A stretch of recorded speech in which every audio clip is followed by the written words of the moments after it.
Queríamos como, bueno, mostrar un poco de crítica, ¿no? En esas miradas futuras, ver cómo podemos realmente, pues, de nuevo, hacer que la comunidad participe. Durante 25 años que lleva el plan comunitario, pues nos parece que es en estos momentos, ¿no? Uno de los momentos claves en los que seguramente deberíamos, como agentes profesionales de la comunitaria, vecinas que también hay, y, bueno, y gente de equipamientos, de administración y demás, ver cómo podemos volver a ilusionar a las personas que realmente son las que participan al final, ¿no? Y bueno, pues hoy un poquito era esto, ¿no? Las miradas de reto, y yo creo que bueno, ahora Carol presenta a los dos ponentes y bueno, a ver si salimos como mínimo. Mi objetivo hoy es salir como mínimo diciendo, uy, ¿qué estoy haciendo mal? ¿Sí? Un poquito. No les marquemos, no les marquemos. Bueno, muchas gracias por asistir a este llamado. Y hoy vamos a tener como un viaje, porque aquí ahora me estaban diciendo que hay como un ataque de pesimismo, de realidad. Vamos a hacer un viaje por el contexto en el que estamos, qué es lo que estamos haciendo, cómo lo estamos haciendo. Y básicamente este aniversario es eso, es recordar todas las luchas que hemos tenido juntas y juntos, hasta dónde hemos llegado y dónde estamos ahora. Para saber hacia dónde vamos, y después para eso está Manuel Delgado, que hoy nos acompaña amablemente hasta las 11 de la mañana, y después vendrá Sonia Pérez, que es una artista invitada desde Madrid, y aquí los dejo con ellos. Muchas gracias, Manuel, Sonia, y gracias a ustedes. Que por favor apaguen los móviles, ¿no? Eso es importante.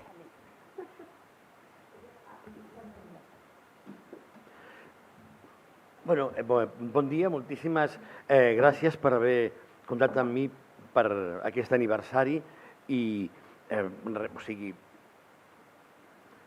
la primera pregunta és què és el que justifica que estigui aquí, i jo crec que la raó és expeditiva, és que em costa molt dir que no, perquè ja pot ser una raó, jo no veig per què no hauria de valer. Diuen, hosti, per compromís no ho facis, és que si no fas per compromís, millor deixa-ho estar.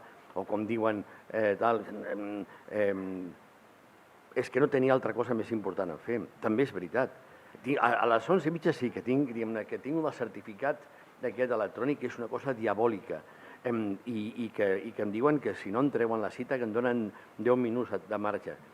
I realment el repte és important perquè se'm convida a il·lusionar-vos i a donar raons per continuar lluitant, si és que lluiteu, que tampoc ens coneixen tant. I és realment una miqueta la continuació del que estava parlant amb Sònia ara, abans de començar, que és que, hosti, allò que deia Bertolt Brecht, malos tiempos para la lírica. Realment no hi ha una situació que ens permeti ser especialment optimistes ni efusius en ordre a pensar que realment hi ha una expectativa emancipadora de la societat, o en aquest cas del barri. Però també és important que quan entengueu que per mi, quan algú, no sé, en qualsevol context que podia ser aquest, per exemple, algú em treu el tema de què és el que cal fer, què és el que podem fer, la resposta que sempre en surt és, hosti, jo què sé, déjame en paz, jo què sé, jo no t'explico mis problemes. I és veritat, la idea de que una persona que es dedica a donar classes d'antropologia religiosa, i aquí està la Marina, que se'n recorda, no, la Marina era del màster. Bueno, diguem, clar, jo faig classes d'antropologia religiosa i, per tant, la meva competència per donar una alternativa, per ni tan sols esbrinar algun tipus d'horitzó, seria un acte de vanitat absoluta. No tinc ni idea del que s'ha de fer. O sigui, no sé exactament quines són les fórmules que ens permeten sortir d'aquesta mena de somnolència que fa de cadascuna de nosaltres una mena de sonàmbul que bàsicament va tirant i que busca més o menys a palpentes alguna raó per continuar. Per això és el que hi ha. Per tant, s'ha de ser d'entrada pessimista. Ser pessimista és el requisit fonamental si volem ser optimistes. primer s'ha de ser pessimista. S'ha de ser pessimista en el sentit de ser conscients de quines són les condicions en què es trobem. També, continuant la conversa que tenia amb la Sònia, que estic segur que amb aquest català xarnegat que parlo m'entendrà perfectament, o sigui, jo tinc memòria del que eren les grans lluites veïnals dels anys 70, de la primera meitat dels anys 70, o sigui, de les que justament el Carmel era un dels escenaris. La lluita contra les barraques, un llarg procés que implicava el concebut segrestament d'autobusos. Tot això jo hi era, diguem-ne, rondant. Jo estava militant a una cosa que es deia Organización Comunista de España Bandera Roja, que ara no sé si sabeu...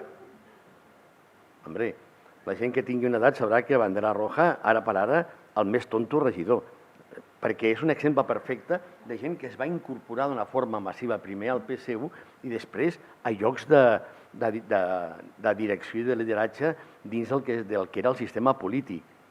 No sé, busqueu, diguem-ne, la Bandera Roja. Hosti, clar, realment, o sigui, finalment vam acabar generant quadros del PP. La Cèlia Villalobos, el Piquet, era gent de la Bandera Roja. És que va ser així. És que això és el que va passar. Dic perquè la història, en certa mesura, es repeteix. O sigui, per entendre'ns, en aquell context, Bandera Roja, clar, és que no sé si coneixeu la història dels moviments veïnals a Barcelona. Bandera Roja, bàsicament, és la que va impulsar la campanya de Rodríguez Ocaña, és on estava en Jordi Borja, o sigui, són que ja treballaven a l'Ajuntament. Hosti, això, perdoneu-me, que me'n despi una miqueta, era fantàstic, lo intel·ligent, hosti, el franquisme tenia les seves coses, això de que et torturaven, pim-pam, vale, perquè era una dictadura, però cuidado, hòstia, no eren tontos. La plana major de qui estava fent els plans metropolitans a Barcelona eren maoistes. Cuidado, busqueu-lo. És a dir, tota la gent que després va pujar al poder, inclús Pasqual Maragall, Narcís Serra i molts altres, el mateix Jordi Borja, era gent que militava com a mínim al PSU. I en el cas d'alguns, els més importants, bàsicament era Bandera Roja. I eren els que estaven fent els plans. O sigui, una de dos. O el franquisme era tan idiota que era capaç de donar la responsabilitat de dissenyar el futur de la seva ciutat a finals dels 60 als marxistes-leninistes que seguien el pensament de Mao Zedong, o eren tot el contrari, eren molt gestos i entenien que més tard o més d'hora serien aquesta gent la que se n'encarregaria d'executar-los i de desenvolupar-los fins a les seves darreres conseqüències, en ordre a que a l'època de Porcioles ja es veia que seria la posta en venda de la ciutat. Ja veiem venir. Llavors, clar, ja van organitzar la història, diguem-ne, perquè, clar, el sistema és així. Però el franquisme era el franquisme i després va venir la democràcia, però aquí van manar sempre els mateixos. Sempre va haver-hi el mateix pool de poder. I tant se'ls hi emfotia el franquisme. En un determinat moment van dir, i això ho veien des del propi franquisme. La Porcioles, ara per ara, l'alcalde franquista per antonomàcia, ara seria d'Unió Democràtica, però perfectament, o de Junts. No, però ho dic completament en sèrio. Però completament en sèrio. No tingueu cap dubte. No tingueu cap dubte, eren bàsicament els possibilistes. I aleshores, clar, quan jo parlo d'aquella època tal, direu que és una miqueta de nostàlgia. Això va ser Bandera Roja. El PSU, els comunistes, hòstia, no sé què dir-te, perquè en determinat moment es va morir Franco i jo, que vaig passar de Bandera Roja al PSU, vaig rebre una consigna que és de PSU, Partit de Lluita i de Govern, que al final ni de lluita ni de govern. Senzillament se'n va anar tota la merda perquè, evidentment, tot el que havien sigut quadros de les associacions de veïns que havien estat en primera línia en el combat clandestí contra el franquisme, automàticament es van incorporar a l'administració directament o indirectament a través de la vinculació amb la FAE. Sí. O sigui, van incorporar. Clar, direu, hòstia, tio, ets un nostàlgic i tal. És possible, però atenció, la meva nostàlgia no és dels anys 70, del que eren les grans lluites barrials contra el franquisme. No, la meva nostàlgia, li deia també a la Sònia, és de l'any 2000. Clar, és que aquí, diguem-ne, la major part sou joves, clar, i aquí parles del 15M i, hosti, ja a classe hi ha gent que no sap de què els hi parles, no va broma, o sigui, cuidado. Però als anys 2000, això, Barcelona, diguem-ne, bullia de moviments, sobretot als barris. Dues vagues generals, les protestes contra la cimera del Banc Mundial, les protestes contra la cimera de caps d'estat i de govern, la guerra d'Iraq, després totes les mogudes de vivienda, hosti, tots se'n van a la merda al 15M. El 15M, diguem-ne, ja van veure alguns que la cosa aquella no estava clara, tu. Ja, quan, diguem-ne, hosti, me'n recordo que jo estava a primera línia, perquè jo m'apunto a tot pràcticament, perquè ja se'm refot en tal que alguna cosa es mogui. Però me'n recordo quan va anar a cantar a la plaça Catalunya Paco Ibáñez, va cantar a galopar, tu, i alguns gilipolles van aixecar el puny. I, hosti, van veure que la gent feia així, hosti, una cosa raríssima. No, allò va ser raríssim, eh? Jo vaig acampar a la plaça i a les 7 de la matinada saludo al sol. I cadenes d'espiritualitat. De debò. Era un riu molt New Age, tu, totalment. Perdoneu, em van convidar a parlar a la de Girona i els hi vaig preguntar, escolta'm tu, aquí sou fills i filles d'Espartaco o no? Que és una forma de dir, això és d'esquerres o de dretes? I em van dir, no, canvia el xip. Diu, hòstia, crec que és el que està dient ara la Yolanda Díaz, que no són ni d'izquierdes ni de derechas, que ja sabem tots què vol dir, que són de dretes, evidentment. Per favor, això és un clàssic. Per tant, el que estic fent, bàsicament, és advertir, hosti, que aquí han passat coses, tu. Als barris, hosti, estem parlant del Carmel, aquí es va obrir el terra i s'ho va tragar, diguem-ne, una part sencera del barri. No sé si al final van trobar qui va ordenar que el túnel es va anar, perquè igual finalment la qüestió ha quedat, diguem-ne, impune, però hagués pogut ser una catàstrofe. O sigui, al Carmel i a tota Barcelona hi havia lluites per al dret a l'habitatge. Ara no. Doncs ara no. Per què? Perquè no hi ha ningú que d'una forma o altra organitzi. O sigui, l'única cosa que hi ha són, diguem-ne, penjats tipus amunt al Carmel. Ja em diràs tu, no? Clar, evidentment, aquí, tots els que estem aquí són gent penjada. Home, no, però on estan? On està la PA, tu, entens? O sigui, clar, automàticament han decidit que volen que passin coses des de l'administració i, evidentment, home, tampoc està tan malament. Jo no estic en contra de la política, jo què sé, vull dir, segurament és... Però, clar, ha sigut a costa, essencialment, de canviar d'ubicació. I aleshores, clar, la qüestió en la que estem és que no hi hagin problemes, sempre hi ha problemes. L'utopia és sempre, per definició, reaccionària, perquè dona per entendre que en algun moment determinat no hi haurà injustícies i hi haurà totalment llibertat. Mai hi haurà una societat, mai hi haurà un barri just i igualitari. Sempre... Hosti, això és el meu lema. Jo tinc ja com soc gran, ja penso el meu epitafi, tu, perquè és important. També penso la música, perquè si no em fotran la vall del riu Vermell i entre tots em cal que neixin flors a Cadistan i serà la merda absoluta. Ja tinc el CD, tu. Hòstia, los Gypsy Kings, un dia us ho explico, tu. Caminando por la calle yo te vi. I hi ha l'epitafi, tu, Julio Iglesias, tu. La vida sigue igual. Algú sap la lletra? Se'n recorda? Siempre hay a quien amar y por qué luchar. Ho diu així, tal. I t'ho dic en sèrio, que no crec que pugui haver una filosofia més profunda. Les males, deia la Fanny Ardant en una pel·lícula Truffaut, les males cançons diuen la veritat. Siempre hay a quien amar y por qué luchar. Sempre. En aquest sentit, quin és el problema, aleshores? Hi ha qüestions pendents, hi ha vindicacions veïnals. O sigui, a part, diguem-ne, que han dissenyat el barri seguint el model de disseny de la resta de la ciutat, el que ha implicat, bàsicament, respondre a aquesta mena de model d'homogenització formal que fa que, bàsicament, els barris que desactivin justament la seva personalitat, a part hi ha més coses. Hosti, mira, que hem de treure un llibre que no sé si us interessarà, que es diu Gegants de barri. Tema, que és el paper que van jugar els gegants, la reinvenció dels gegants, la invenció de les colles geganteres a la segona meitat dels anys 70. Clar, hosti, ara ja no m'havia enrotllat tal, però és un canvi radical, una revolució estètica, en què els gegants, la Isabel i Fernando i la mare que va parir, tal, van acabar sent com els sants, no sé, obrers de l'espai industrial, el Chinchi i la Chava, hosti, cuidado. Però era més, era que els barris estaven gestionant una recuperació en els seus propis termes, justament dels barris, dels seus carrers. Què va fer l'Ajuntament?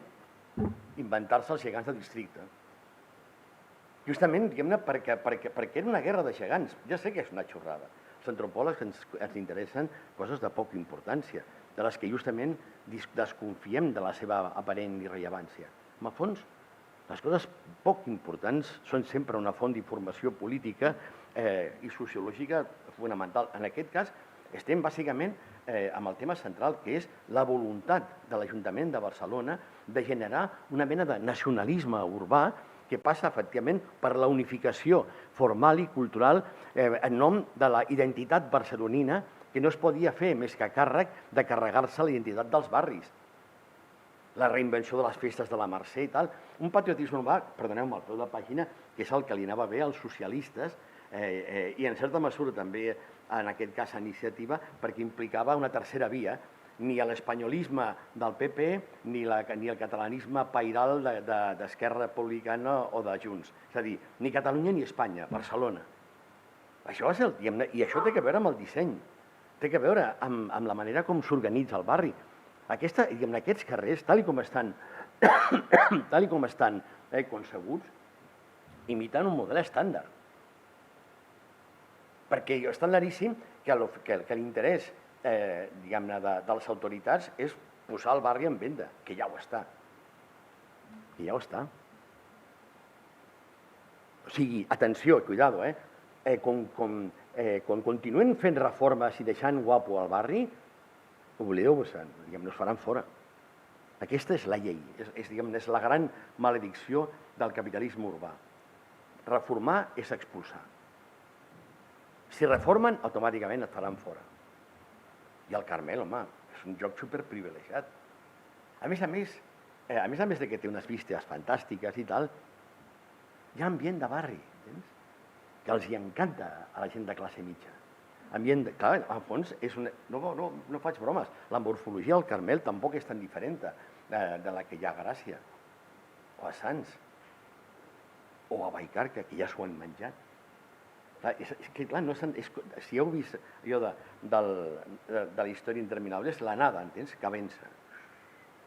És com una mena, diguem-ne, de màquina depredadora que absorbeix i que bàsicament el que fa és destruir i entristir. I en aquest sentit, evidentment, el Carmel li anava a tocar el torn, ja està en marxa.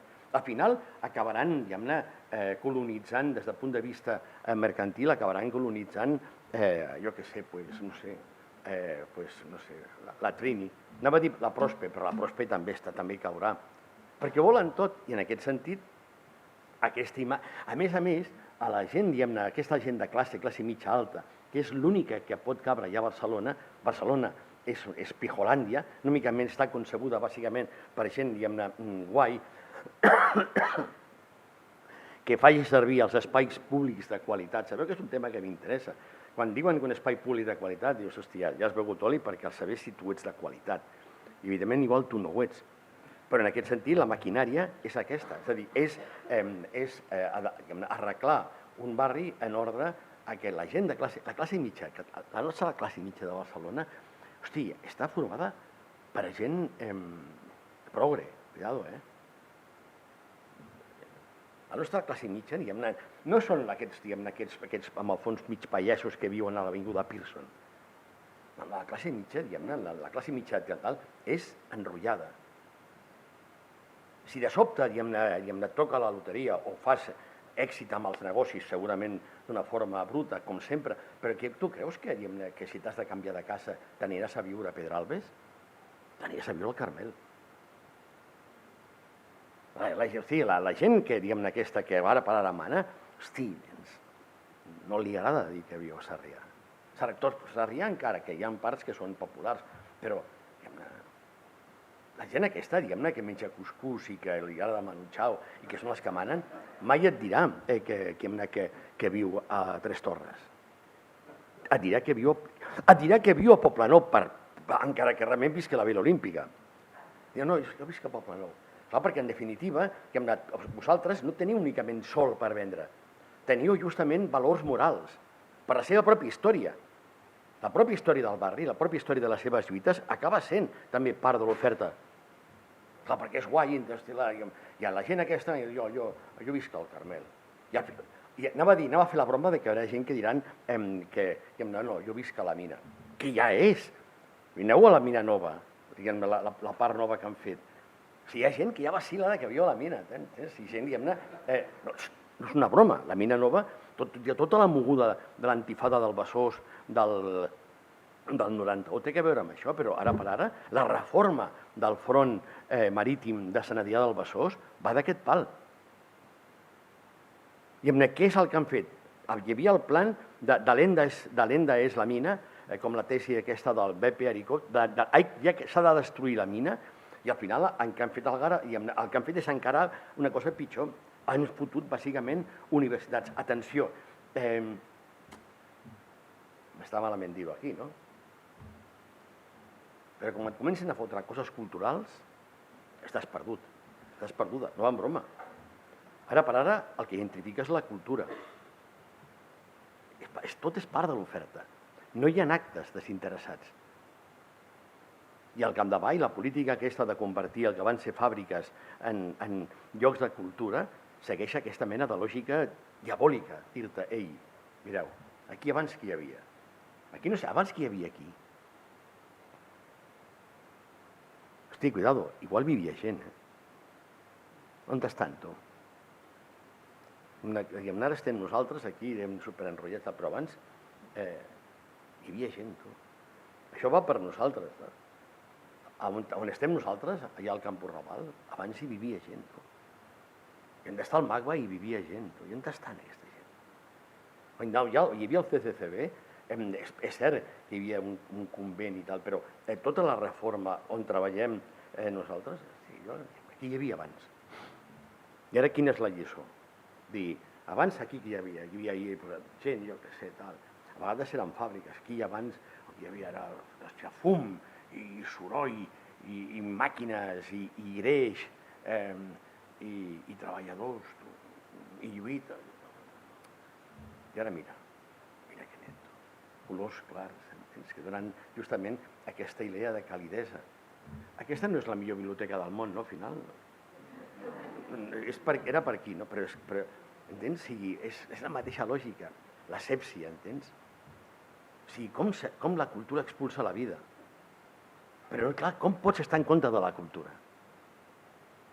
Clar, això és el capitalisme. És el feixisme postmodern que deia el Santi López Petit. O sigui, no pots estar en contra de la cultura. Entens? És com quan al fòrum, tu, clar, els que anàvem a protestar ens deien, però què esteu en contra del diàleg? Esteu en contra del multiculturalisme? Esteu en contra de la pau? Esteu en contra de la sostenibilitat?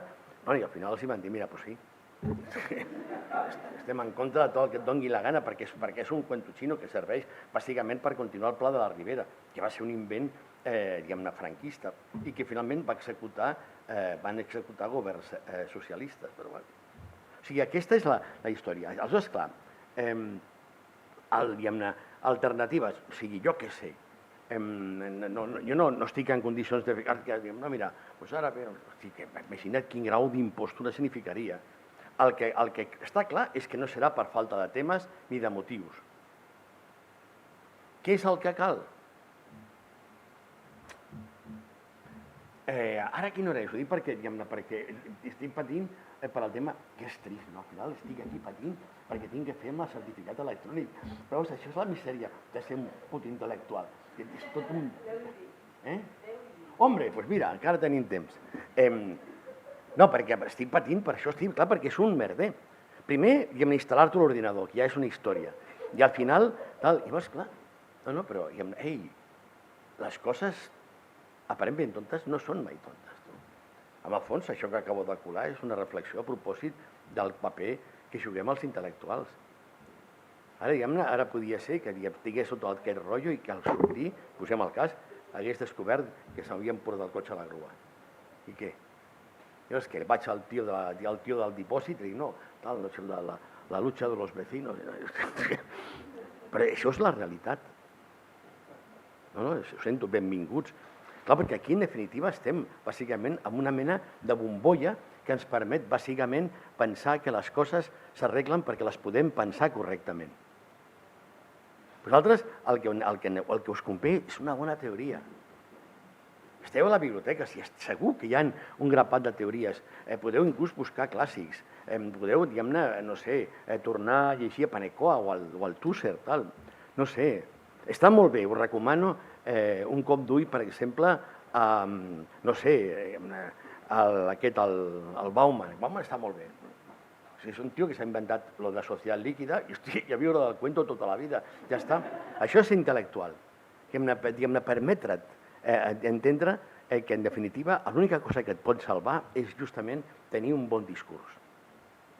Que és el que està clar que no tinc. Però si tu tens un bon discurs, creu-me, quan sortiu d'aquí veureu que tot està molt més clar. És igualment una merda. Per una forma o altra tindreu, bàsicament, la consciència de que el món ha quedat tranquil·litzat, ha deixat de bategar, ha deixat de viure permanentment en convulsions i d'una forma o altra apareix, bàsicament, com sotmès al que és la lògica del discurs. Però no és així, diguem-ne. La qüestió està en què la pregunta que cal fer s'ha d'intentar resoldre en aquest sentit. Temes hi ha. Gent hi ha. I m'heu de dir que la gent no és conscient de les seves mancances? O sigui, vols dir que no es pot explicar bàsicament què és el que falta i què és el que és injust? Voleu dir que no es pot explicar a la gent, inclús la que està més contenta perquè li han fotut unes cosetes i tal, i una plaçadura, explicar-li que això bàsicament és la prova que el seu lloc no serà el seu lloc, que el seu barri ja no és el seu barri, que li han tret? Això es pot explicar. Què és el que crec que podria ser, no sé, una alternativa? Complicat. ¿Lo digo o no lo digo? Esto es un tema. Jo crec que el que s'ha de fer, si m'heu emplaçat, a oferir algun tipus d'allò. Jo soc partidari de reorganitzar el partit. Sobretot perquè penso que l'alternativa als problemes urbans, bàsicament, és prohibir la propietat privada del sòl. Estic per demanar un govern de treballadors, camperols i soldats i donar-li tot el poder als soviets, però ara mateix trobo que podia ser tal. Hòstia, però no em feu conformar, bàsicament, en muntar horts urbans, per favor, ni tallers de costura per homes. Perquè és molt bèstia la diferència. O sigui, enteneu el que estic dient? El que estic dient, bàsicament, és que el partit era una merda, però era una organització. I amb el Carmel, el que funcionava, el que permetia que això fos una societat, era l'existència en termes de clandestinitat, i això val per França i per Itàlia i per tants llocs. Hi havia una organització que entenia el fonament essencial del pensament de Lenin. La revolució no es fa, la revolució s'organitza. Jo no dic que aquell model d'organització sigui referent. Ara em direu, hòstia, el centralisme... És igual la que sigui, però que impliqui d'una forma o altra organitzar-se. Organitzar-se. I organitzar-se justament per enredar. No és veritat que el franquisme et perseguís per ser comunista. Durant el franquisme tu podies ser comunista, perfectament, o anarquista. Tu podies dir a la policia, un policia, i dir-li, oiga, perdone, jo soy comunista. No et detindria.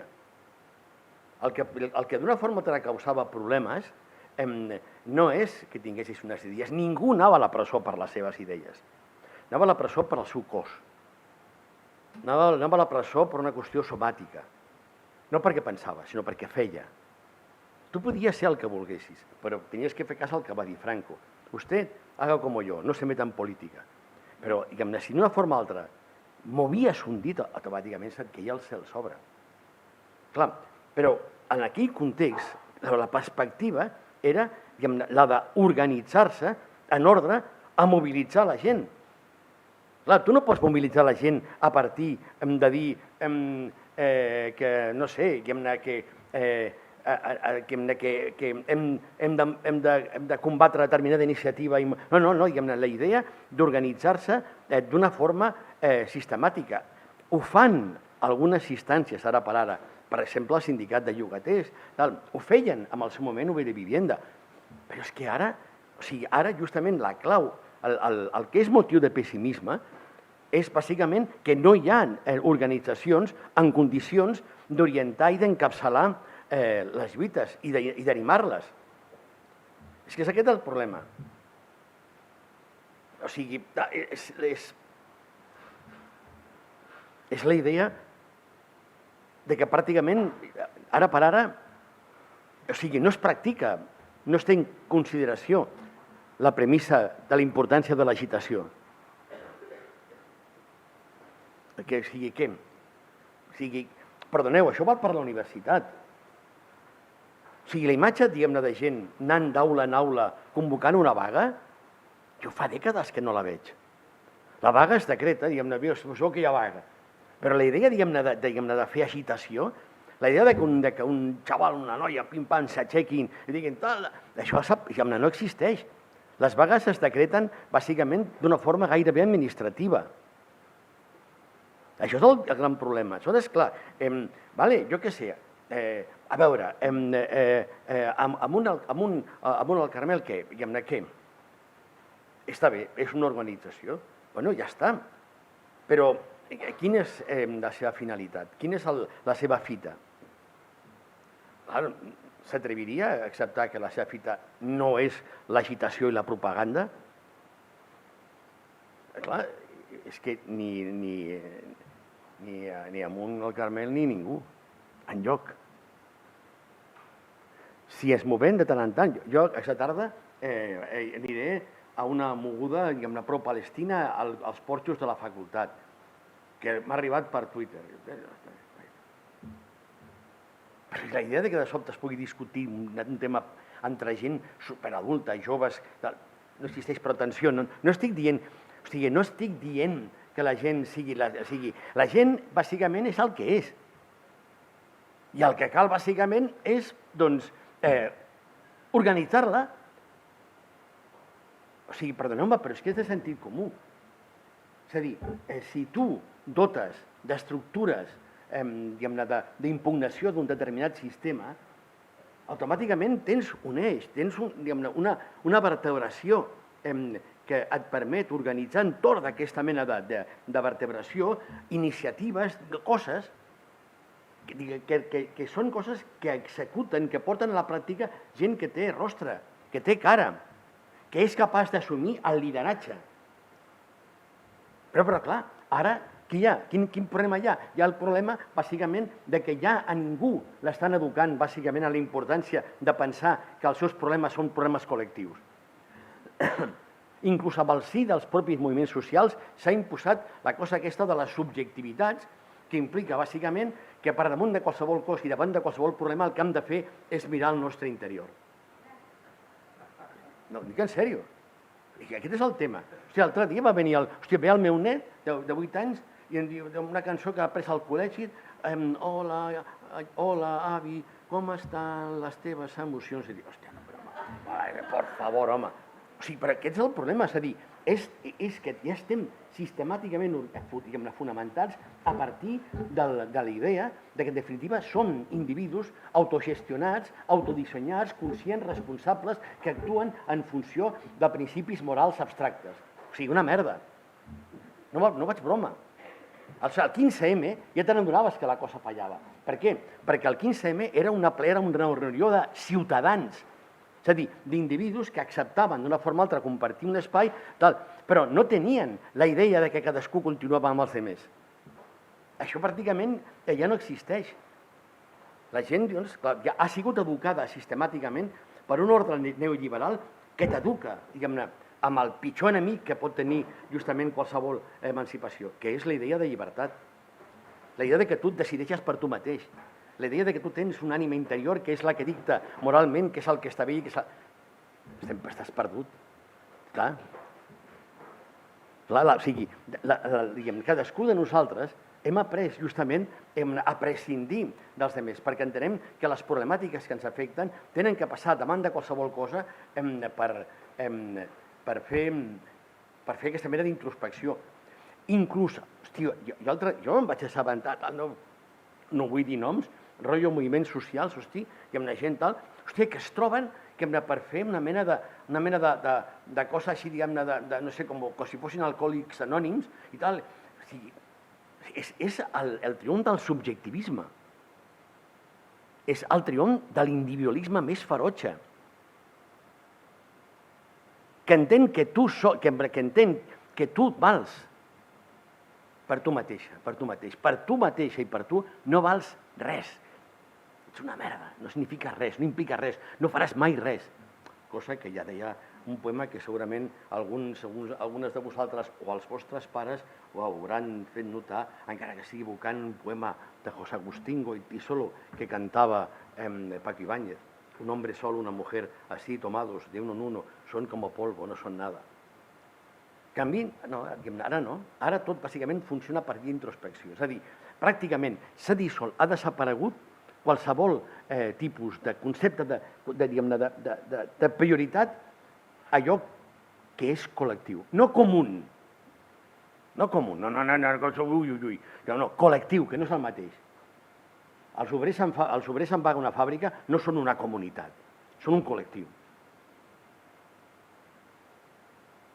Voldria saber els companys i companyes d'Amunt Carmel si són una comunitat o un col·lectiu. Un tema, Però jo he vingut pensant que eren un col·lectiu. Si és una comunitat, no, perquè igual, clar, no sé, la comunitat bàsicament està feta de gent que pensa el mateix. No, però tornem al tema, és a dir, la gran qüestió no està en que no hi hagi motius de lluita. El problema està, bàsicament, que d'una forma o altra no hem sigut entrenats i hem desconnectat del que era una premissa, que és que no pot haver-hi alliberament si no t'alliberes tu mateix. Però de qui t'has d'alliberar? Del subjecte, de la subjectivitat.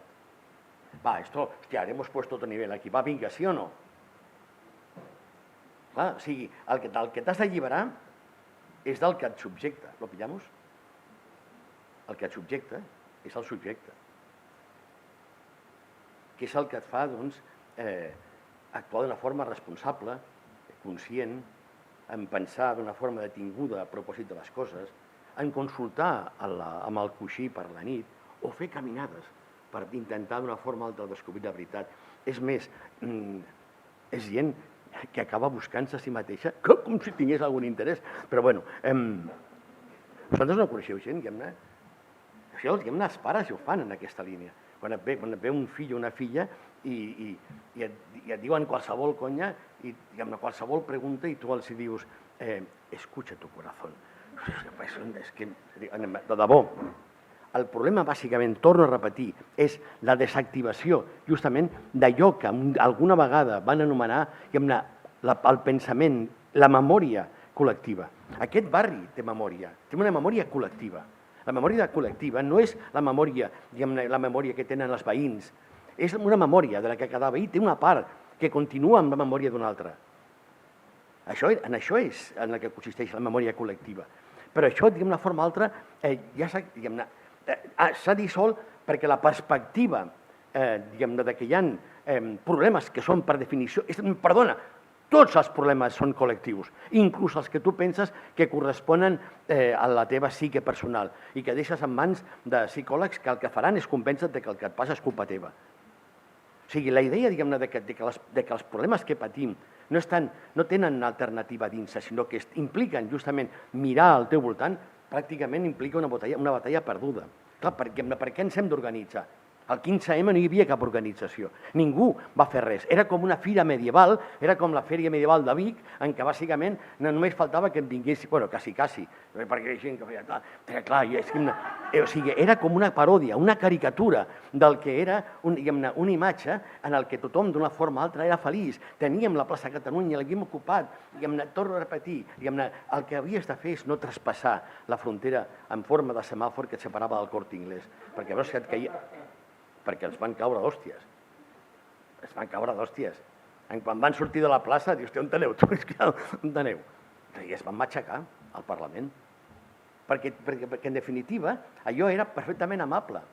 O sigui, ara per ara, el problema que tenim és que l'esquerra, el que un dia va ser l'esquerra, és ara per ara l'element fonamental que garanteix justament la prosperitat del capitalisme. I Barcelona és una prova, sempre amb aquest rotllo subjectivisme ètic. Aquí totes les merdes que es fan sempre tenen un sostén que fa que el govern d'esquerra sigui molt més intel·ligent que no el govern de dretes en ordre de servir al capitalisme. Que aquí tot es fa per al bé de la humanitat. L'urbanisme tàctic, les superilles, estan fetes per salvar el planeta. Ja sabem que hi ha operacions immobiliàries darrere, però en el fons tot ho venen bàsicament per raons morals. Bàsicament perquè el que es vol és una ciutadania virtuosa. Ja sou prou virtuoses? Sou prou virtuosos?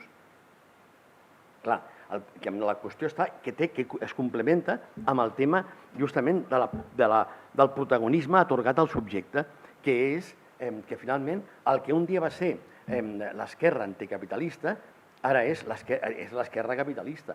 El capitalisme és el capitalisme d'esquerres, que bàsicament és una mena d'esquerra xupi-guai que entén bàsicament que el que són pertinents són bàsicament reformes que són essencialment morals. Per exemple, l'urbanisme tàctic, esclar, és fantàstic, entens? Sobretot perquè implica un canvi radical en la morfologia urbana, amb el paisatge, que dona la sensació que has fet la revolució que te cagues, però que és completament anecdòtic. No afecta en absolut el que són qüestions fonamentals en relació a la propietat del sòl o justament la garantia dels serveis públics de qualitat. No té res a veure.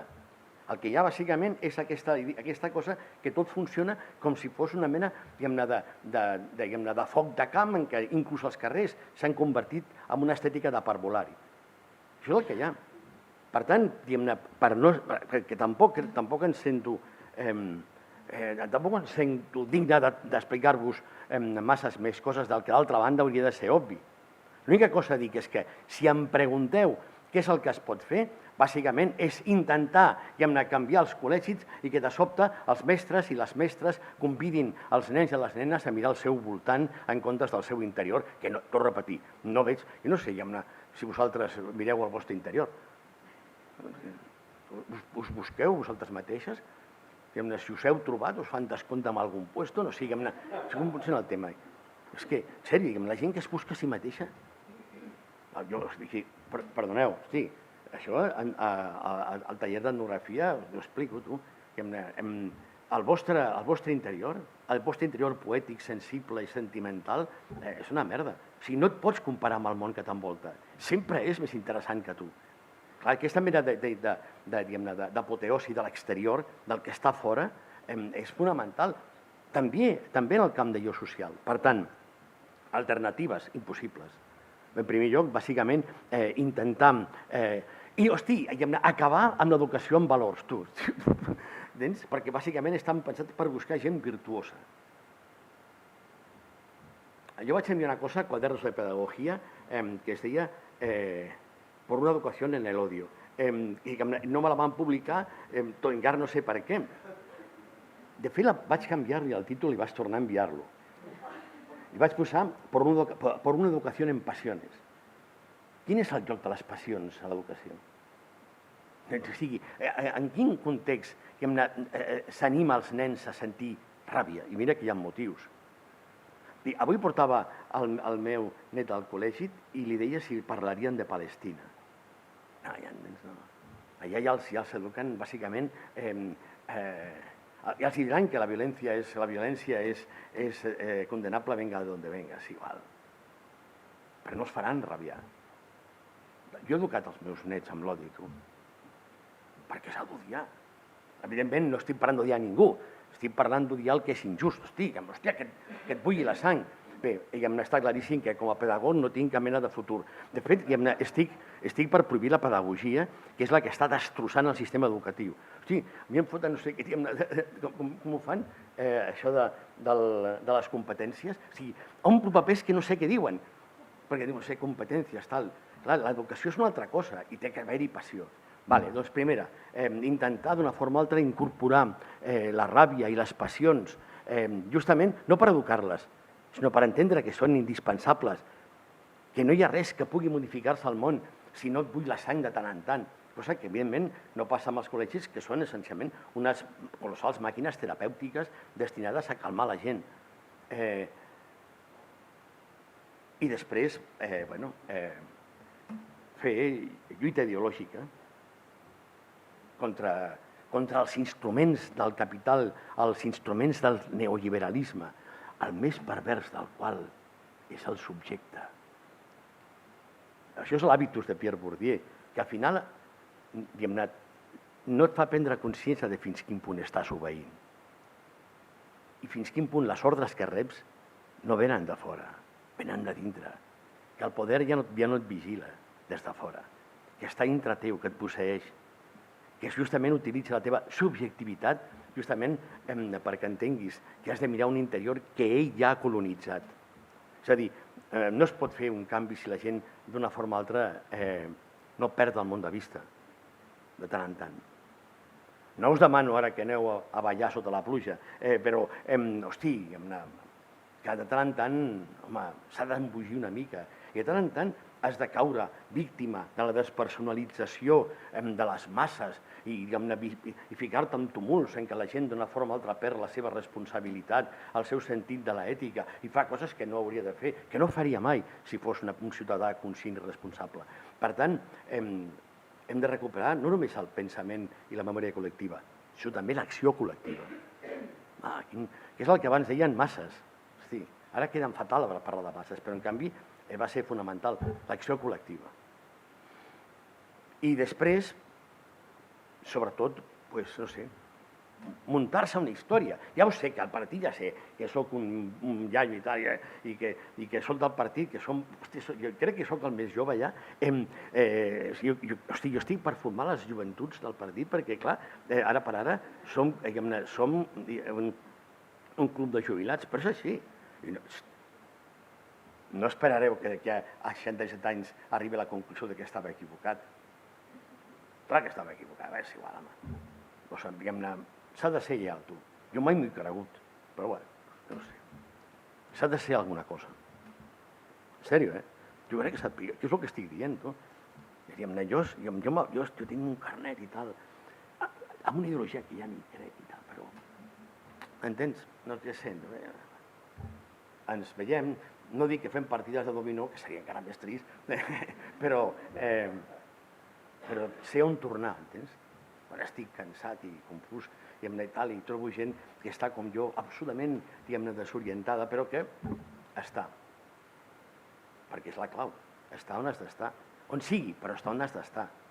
Aleshores, evidentment aquesta fórmula política, que són la vella estructura del partit i els sindicats, no funciona, ja està claríssim. No funcionava tampoc gaire aleshores, però tenia una gran virtut, i torno a repetir, que era que organitzava, hosti, la gent gran del barri, que no crec que hi hagi aquí ningú tan gran com jo, però se'n recordarà, hosti, érem els putos amos, tu, dels barris. Érem una estructura, vale, ja està, no. Doncs no sé, penseu alguna cosa.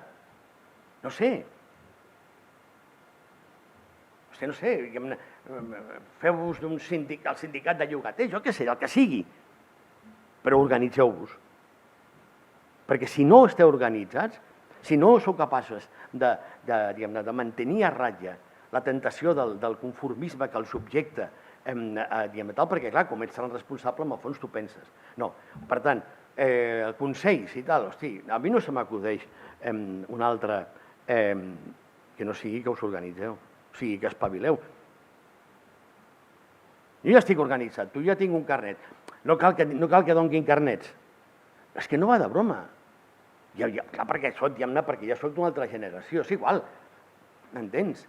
No que sigui el que sigui, que d'una forma o altra us permeti entendre que sou part d'alguna cosa, que continueu amb d'altres, que esteu implicats més que compromesos. Ja està. Ara, si no existeix aquesta estructura, tot l'altre és tal. Bueno, jo hauré de marxar, perquè tinc el certificat elèctric. La vida és així. A quina hora és ara? Jo hauria de marxar.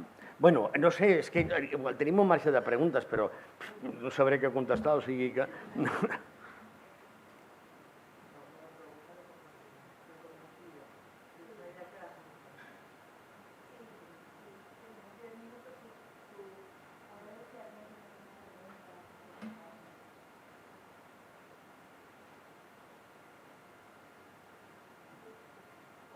Com contrarrestar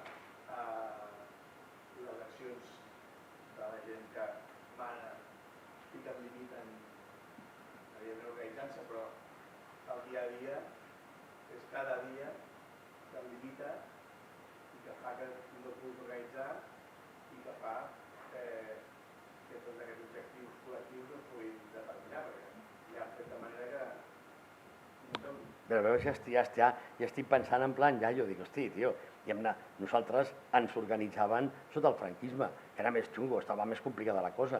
Clar que és difícil, però clar, no tenim l'enemic que tenim ara, que és justament l'individualisme. I aquest enemic és l'enemic a batre, és a dir, l'enemic realment està dintre de cadascú de nosaltres perquè és aquest cadascú de nosaltres qui ha de ser no vençut, sinó expulsat. Per tant, ara, mira, lluita ideològica, jo què sé, iniciatives, no sé, què passa? Aquí no hi ha... Hòstia, teniu el merder aquest, del turó de la Rovira, hosti, que ja Déu-n'hi-do, perquè aquests són els... Hosti, quan comenci a arribar gent enrotllada i gent jove i tal, i gent culta i tal, amb estudis, tal, i automàticament esteu perduts. No va de broma, són els primers que arriben, la gent enrotllada. Això és trist, però és justament... Hosti, això a Vallcarca ho vam veure. Els primers que arriben són justament els alternatius. Evidentment que no és la seva culpa. O sigui, no són responsables. Segueixen una lògica que indica quins són els barris interessants. Això és així. Doncs no sé què ha fet, jo què sé. Jo ja tinc prou en educar, no, que els meus nets, jo no els educo, els adoctrino, què passa? Jo m'havia d'educar. Pim, pam, tal, hombre, ja està. Ara li he regalat per al seu aniversari, hosti, una gorra de l'exèrcit soviètic de la guerra d'Afganistan, per internet, 40 euros, tu. Clar, què passa? Un problema. Adoctrinament total. Home, hosti,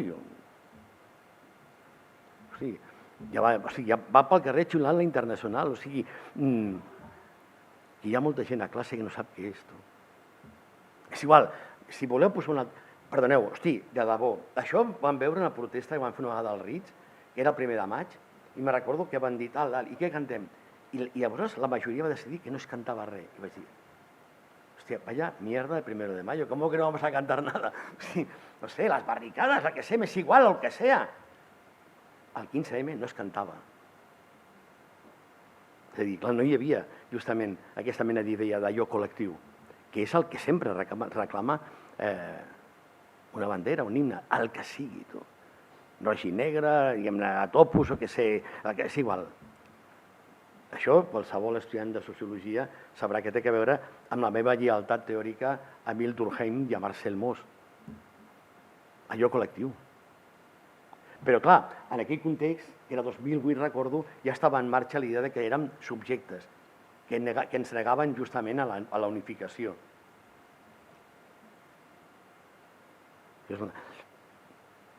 Bueno, moraleja, o sigui, Tot és una autèntica merda, o sigui, fonamental, ¿vale? Ah, i atenció, és una miqueta sempre el meu lema, si em permeteu. O sigui, no hi ha res a fer, ¿vale? O sigui, sigueu conscients, no hi ha res a fer. La qual cosa no vol dir que no s'hagi de fer res. El pessimisme no vol dir passivitat. O sigui, cuidado, Tot és una merda, però, hòstia, jo no puc caminar, jo no em perdo ni una, tu. No val la pena, la veritat, i ho sé. Avui aniré a una mani, diguem-ne, per Palestina, he anat a 30.000 manis i cap d'elles s'ha sentit per una merda, tu. Però hi aniré. Perquè tampoc tindré altra cosa més important a fer. Clar, aquesta és una miqueta la moral.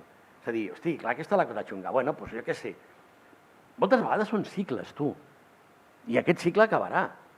I vindrà un altre cicle igual d'entusiasmes com el que va conèixer la primera dècada dels 2000. Bueno, ja està. Però el que no podem ser és gilipolles de pensar, no, hòstia, la cosa està xunga i tal, i hem de pujar, hem de fer la pujada, ja que estem al Carmel. Ho sento, no he pogut evitar-ho. Però, o sigui, entens? No és una contradicció. El que dic, bàsicament, és que s'ha d'estar. O sigui, nosaltres no podem moure'ns en funció de l'èxit. No som una empresa. El que ens mou és la vergonya. El que ens mou és la dignitat. Que són 4 gats. A veure, són 4 gats, vale. 4 penjades, tu. Però quan no ho hem sigut? Sempre hem sigut 4 penjats i 4 penjades, sempre. Sempre hem sigut poca gent. Sempre. En aquest sentit, no us desanimeu perquè espero que el que feu, ho feu per això, tu. Perquè no teniu altra cosa que fer i perquè perquè el que us mou no és l'assoliment de fites, sinó bàsicament el sentiment de vergonya i de dignitat. És més, que esteu aquí i que esteu fent el que esteu fent, no perquè sou lliures. Esteu aquí perquè no sou lliures. I no per ser lliures, no lliures no ho sereu mai. Sempre, tots són bàsicament, sempre actuem bàsicament per deure. Esteu amb les lluites, amb les coses aquestes, no esteu perquè no és una opció personal, no és un sentiment de que heu triat implicar-vos en històries. Rebel·lar-se no és mai un acte de llibertat, és una obligació moral. Per tant, espero que estigueu aquí tots bàsicament, perquè esteu obligats a estar. Perquè no podeu marxar, perquè esteu obligats. Que sou una miqueta gilipolles, és possible, però és molt important tenir present aquesta mena de premissa. La gent que està, està en aquestes coses de pur vici. No pot evitar. I ho estarà tota la vida. Bueno, alguns no, igual alguns prospereu a la vida, però la major part de vosaltres no madurareu mai. Espero. Bueno, me'n vaig corrents.